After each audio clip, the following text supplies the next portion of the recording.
തൃശൂർ കുന്നംകുളം പറപ്പൂക്കാവിൽ പാപ്പാനെ ആക്രമിച്ച് കൊലപ്പെടുത്താൻ ശ്രമിച്ച കേസിൽ പ്രതി പിടിയിൽ.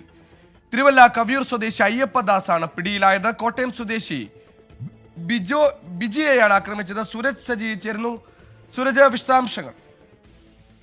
ഇന്നലെയാണ് ഈ കേച്ചേരി പറപ്പൂക്കാവിൽ പൂരം കഴിഞ്ഞ് മടങ്ങുന്നതിനിടയിൽ പാപ്പാന്മാർ തമ്മിൽ വാക്കുതർക്കം ഉണ്ടാവുകയും പിന്നീട് ഈ കോട്ടയം സ്വദേശിയായ ബിജിയെ തോട്ടികൊണ്ട് പാപ്പാൻ തന്നെ തലക്ക് കൊലപ്പെടുത്താൻ ശ്രമിക്കുകയും ചെയ്തു. പിന്നീട് ഗുരുതരമായി പരിക്കേറ്റ പാപ്പാനെ ആശുപത്രിയിൽ ഉൾപ്പെടെ പ്രവേശിക്കുകയുണ്ടായി. ഈ സംഭവത്തിലാണ് മറ്റൊരു പാപ്പാനായിട്ടുള്ള അയ്യപ്പദാസിനെ, അദ്ദേഹം ഈ തിരുവല്ല കവിയൂർ സ്വദേശിയാണെന്നാണ് പറയുന്നത്. അയ്യപ്പദാസിനെ ഇപ്പോൾ കുന്നംകുളം പോലീസ് കസ്റ്റഡിയിൽ എടുത്തിരിക്കുകയാണ്. ഈ കേസുമായി ബന്ധപ്പെട്ടുകൊണ്ടാണ് ഈ പാപ്പാന്മാർക്കിടയിൽ നേരത്തെ നിലനിന്നിരുന്ന തർക്കമാണ് ഇത്തരത്തിൽ ഈ ആക്രമണത്തിലേക്ക് വഴിതെളിച്ചത് എന്നുള്ളതാണ് മനസ്സിലാക്കാൻ കഴിയുന്നത്. നിലവിൽ മച്ചാട് ജയറാം എന്ന് പറഞ്ഞ ആനയുടെ രണ്ടാം പാപ്പാനാണ് ഈ അയ്യപ്പദാസ് എന്നാണ് പറയുന്നത്. ഈ ബിജിയുടെ ആനയുമായി ബന്ധപ്പെട്ട്, അത് ചിറക്കൽ അയ്യപ്പൻ എന്ന ആനയുമായി ബന്ധപ്പെട്ടുണ്ടായ തർക്കമാണ് ഇത്തരത്തിൽ ഈ സംഘർഷത്തിലേക്ക് കലാശിച്ചത് എന്നുള്ളതാണ് മനസ്സിലാക്കാൻ കഴിയുന്നത്. എന്തായാലും സംഭവവുമായി ബന്ധപ്പെട്ടുകൊണ്ട് വിശദമായി നിലവിൽ ഈ കസ്റ്റഡിയിലെടുത്ത അയ്യപ്പദാസിനെ ചോദ്യം ചെയ്തു വരികയാണ്.